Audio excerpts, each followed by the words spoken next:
L'information au bout des doigts avec le Nord Info, l'Éveil et Info Laurentide. Au micro, Mathieu Lauca.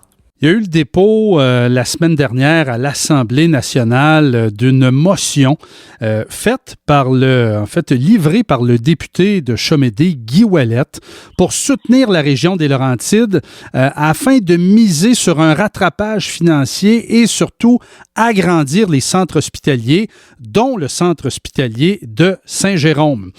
Pourquoi un député indépendant de Laval a décidé de porter le ballon? On l'a au bout du fil. Guy Ouellette, bonjour. Bonjour. Pourquoi vous avez décidé de porter le ballon avec un avis de motion? Vous allez dire que n'importe qui peut déposer un avis de motion. Aussi, ça serait surprenant qu'un député de la CAQ dépose ça, là. Mais quand même, pourquoi vous avez choisi d'y aller? Ouais, je vous dirais que j'ai des racines dans les Laurentides. J'ai des racines à Saint-Jérôme. J'ai élevé ma famille à Saint-Jérôme. J'ai encore quelques-uns de mes enfants qui sont dans le milieu de l'éducation à Saint-Jérôme. Et même si je suis député libéral depuis 2007, que je sers les Québécois depuis 2007 à Chomédé-Laval, j'ai quand même été parrain de la circonscription de Saint-Jérôme-Parrain. Ça veut dire que pour le parti au pouvoir, c'est une circonscription qui n'est pas au pouvoir. C'est une circonscription qui est dans l'opposition. Donc, j'ai été parrain de la circonscription de Saint-Jérôme de 2007 à 2018. Donc, pour moi, c'était naturel. J'ai suivi toutes les étapes du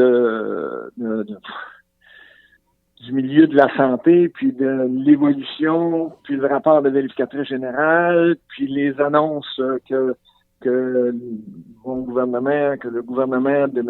Charest, le gouvernement de M. Couillard avait fait dans la région, entre autres la dernière annonce de 2018 qu'on annonçait en deux phases l'agrandissement de ce que j'ai appelé le vaisseau amiral, l'hôpital régional de Saint-Jérôme. Pour moi, c'était naturel. Puis l'annonce d'août 2018, il n'y a rien qui se passe. Il n'y a rien qui se passe. En fait, il n'y a pas eu grand-chose. Si on prend Saint-Eustache, Saint-Jérôme, même la chute, mais Saint-Eustache, je pense que c'est le seul qui a été rénové dans les 12-15 dernières années. Il y avait eu un investissement important à ce moment-là, mais à part ça, là, pas grand-chose. Oui, puis Saint-Eustache, vous êtes dans un comté améniste gouvernemental présentement. Je pense que c'est quelque chose que vous devez tenir en compte aussi. Mais tu sais, Saint-Jérôme, ça a toujours été central, pas juste pour les Laurentides. Quand je suis arrivé dans la région de Saint-Jérôme, ça va vous faire reculer dans le temps, mon cher Mathieu. Oui. En 1986, quand je suis arrivé à Saint-Jérôme, j'étais à la Sûreté du Québec. C'était le plus gros poste de la province. Ah, pour vrai?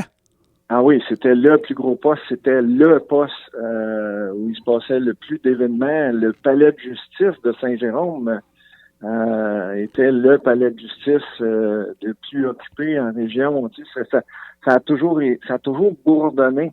Et c'est pas tous les secteurs d'activité gouvernementaux qui ont suivi. La santé en est un, d'ailleurs. Il a fallu faire des choix. Puis on se souviendra là de toute la polémique qu'il y a eu entre la région des Laurentides, la région de Laval, pour emmener à Laval certaines choses. Et on a essayé de faire des rattrapages dans les Laurentides. On avait réussi à faire des rattrapages. Depuis l'élection du gouvernement en octobre 2018, il y a eu des projets de loi qui ont été présentés, là, puis vous vous souviendrez, ça a fait les manchettes, le projet de loi 61 que le gouvernement caquiste voulait accélérer les infrastructures. Oui. On s'attendait, parce que on avait fait les annonces, on s'attendait à ce que l'hôpital régional de Saint-Jérôme soit dans les projets. Non.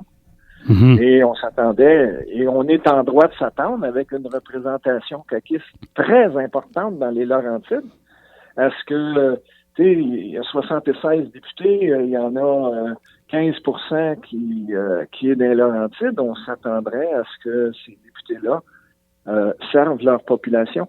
Ah ben la CAQ domine, là, que ce soit Deux-Montagnes, Blainville, Groux, La Plaine, Saint-Jérôme, Prévost, nommez-les, là, je veux dire, c'est la CAQ au complet, mais vous avez utilisé à quelques reprises le terme rattrapage. Vous avez parlé de la Sûreté du Québec. Rappelons-nous aussi le palais de justice de Saint-Jérôme. Là, les gens de partout dans les Laurentides venaient dans notre boîte d'allumettes qu'il y avait au coin de Martigny et puis la Violette. C'était épouvantable. Statistiquement parlant, puis vous avez été au pouvoir à un moment donné, là, on voyait les données de l'Institut de la statistique du Québec de 2001, de 2011. Toujours les Laurentides en pleine progression. Saint-Eustache a grossi, Deux-Montagnes, Sainte-Marthe-sur-le-Lac, c'est pas ce que c'était il y a 15-20 ans. Pourquoi on n'a jamais réussi à rattraper le temps perdu dans les Laurentides? Ah, je vous dirais que je vous dirais pas plusieurs coïncidences, mais il y a, tu sais, il y a un temps pour chaque chose et il doit y avoir une volonté politique. S'il y avait, je regarde, on parle présentement, là, il y a 10 députés de la même formation politique dans les Laurentides. Mm-hmm. Ces 10 députés-là représentent un nombre de citoyens et représentent une force à l'intérieur d'un caucus. S'il y avait une concertation de ces députés-là qui amènerait au caucus ou qui amènerait au bureau du premier ministre les préoccupations des citoyens de la région, les oreilles, et il y a des messages qui pourraient se rendre jusqu'au premier ministre et qui pourraient faire en sorte que quand le gouvernement dépose des projets de loi pour une accélération d'infrastructures, on retrouverait les infrastructures de la région des Laurentides, particulièrement Saint-Jérôme, parce que on a toujours fait une différence. Saint-Eustache et Saint-Jérôme, là, on n'est pas dans la même catégorie. Ouais. On n'est pas au même endroit, on n'est pas dans la même catégorie, ça descend pas la même population. Vous savez, l'autoroute 15, c'est la seule autoroute à 3 voies au Québec. Là. Mm-hmm. 3, 4 puis 5 voies, là. Mais c'est aussi la seule qui je veux dire qu'il y a des bouchons de circulation à tous les jours, n'importe quelle heure de la journée. Il y a une circulation et il y a une croissance de la population qui est exponentielle et ça prend une volonté.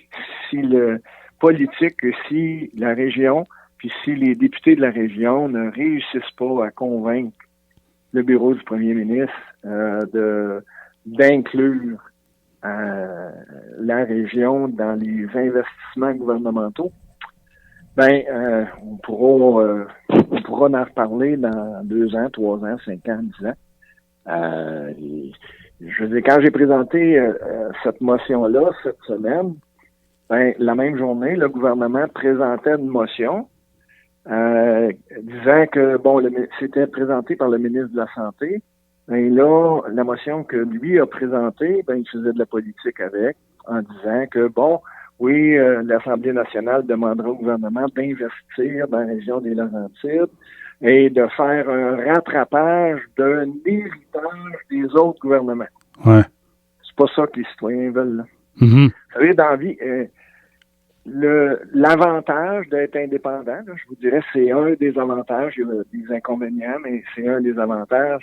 L'avantage d'être indépendant, c'est que tu as cette liberté de choix, tu as cette liberté de décider et tu as cette quand tu représentes tes citoyens, de porter la voix de tes citoyens directement à l'Assemblée. Tu es un des 125. On a tous les mêmes droits à l'Assemblée nationale. Quand tu fais partie d'un caucus, surtout quand tu es 10 sur 75, c'est 10 voix qui pourraient parler d'un commun accord à l'intérieur d'un caucus. Ça a du poids.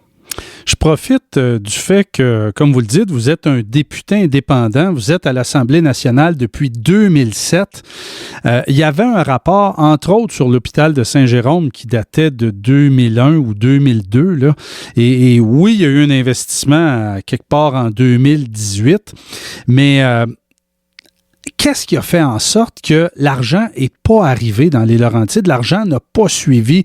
On regardait le portrait de la députation à Laval. Il y avait plus de libéraux. Est-ce que ça a eu une influence à l'époque? Est-ce que vous pouvez dire que l'influence libérale a eu du poids plus à Laval que dans les Laurentides, alors qu'on a joué au ping-pong entre l'ADQ, la CAQ et le Parti québécois? Oh, ça serait tellement plus simple. Ça serait tellement simple d'envoyer la balle ailleurs. Puis, vous savez, c'est toute une question de conjoncture, c'est toute une question de besoin, c'est toute une question de choix politique. Pourquoi on met,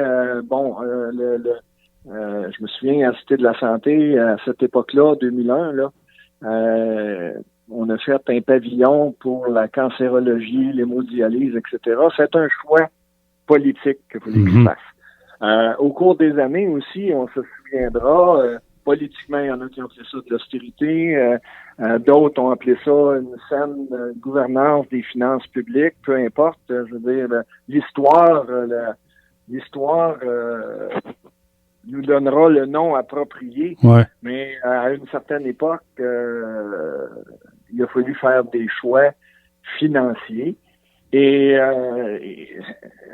ça a fait que c'était pas le bon temps et la bonne période d'investir. C'est drôle parce que quand je dis c'est drôle, j'ai fait partie du gouvernement de 2014 à 2018. Souvenez-vous, 2014, 2015, 2016, il a fallu faire des choix importants pour ramener, pas juste l'équilibre budgétaire, mais pour ramener de l'argent dans les coffres. En 2018, quand le gouvernement a changé, le compte de banque était plein, là. Ah, c'est clair, la carte de crédit commençait à se vider. Ben, la carte de crédit commence. Tu sais, il y a toute une conjoncture. On regarde, on est en pleine période de pandémie. Et au niveau fédéral, on a des déficits records. Je ne sais pas, mais moi, quand vous avez des dettes, un jour, il y a quelqu'un, il faut qu'il les paye. Bon, on n'est pas rendu là parce qu'on est encore en période de pandémie, puis les gens ont tendance à oublier, puis il y a des priorités qui sont différentes. Mais je me dis, question de santé, je pense que ce qui est important, puis la motion de cette semaine, c'est juste de nous rappeler à tout le monde, à l'Assemblée nationale, que la région des Laurentides a des besoins. Je me souviens, en 2019, au mois d'octobre, il y avait eu une motion similaire de nos collègues de l'Outaouais, parce que là, il y avait certains besoins, puis ils se sentaient...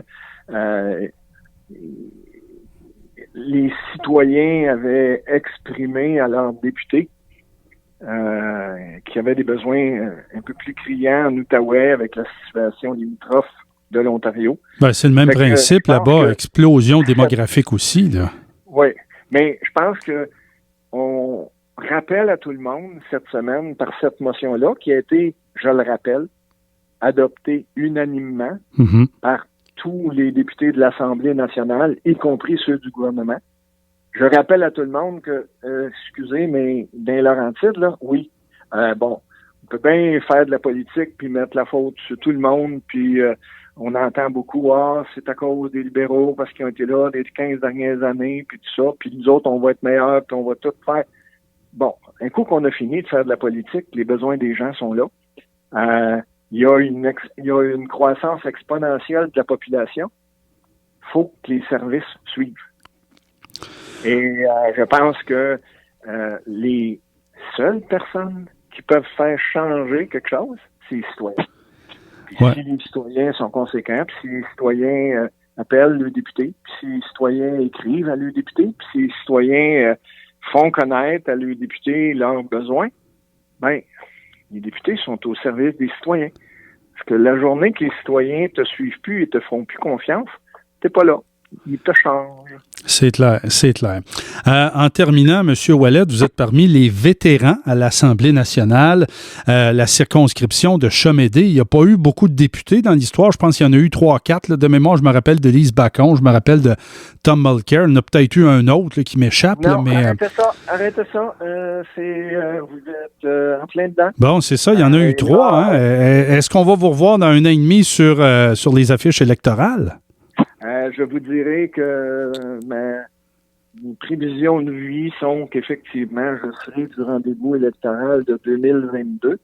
Et vous savez, peu importe qu'on soit indépendant, qu'on soit caquiste, qu'on fasse partie de quelque parti que ce soit, on est d'abord et avant tout là pour servir la population du Québec. C'est un privilège que les citoyens nous font de nous permettre de les servir à l'Assemblée nationale.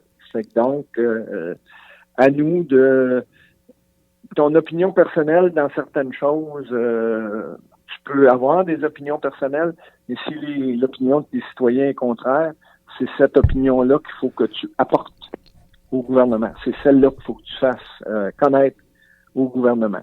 Parce que je veux dire, c'est la seule qui compte. Et dernière question, on sort un peu de la politique, là, mais Luc Dionne a tellement souvent mentionné votre nom au cours des 5 dernières années.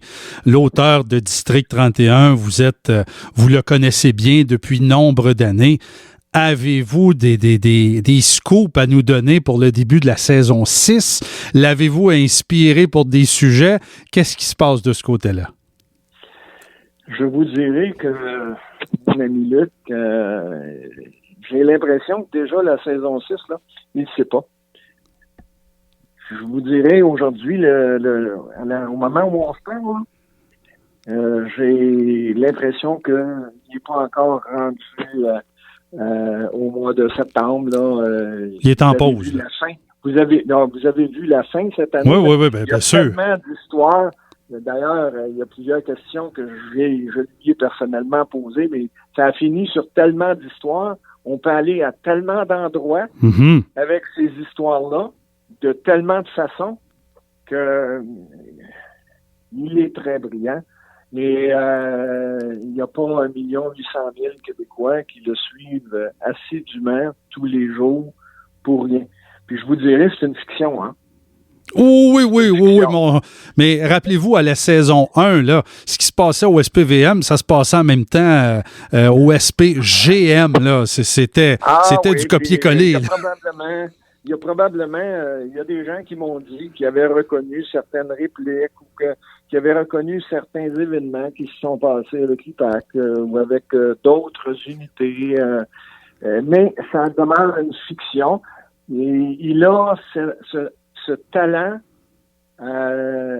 puis c'est toujours une coïncidence de la vie, mais oui. Vous allez voir des choses à la télévision, et c'est drôle, 2 semaines avant, ces choses-là sont enregistrées plusieurs mois d'avance, là, mais 2 semaines avant, l'actualité nous a emmenés à certains endroits, et 2 semaines après, à District 31, on voit une situation qui est similaire, puis on se dit, on donne. Mm-hmm. Ben, c'est ça, on va dire. C'est parce qu'il y a des bonnes sources aussi. Vous savez, je pense qu'un bon scénariste et un auteur du calibre de Luc ne dévoile jamais ses sources. Ça, je suis d'accord avec vous. Merci, M. Ouellet, pour votre temps. Ça a été un plaisir. Guy Ouellet, il est député de Chomédé.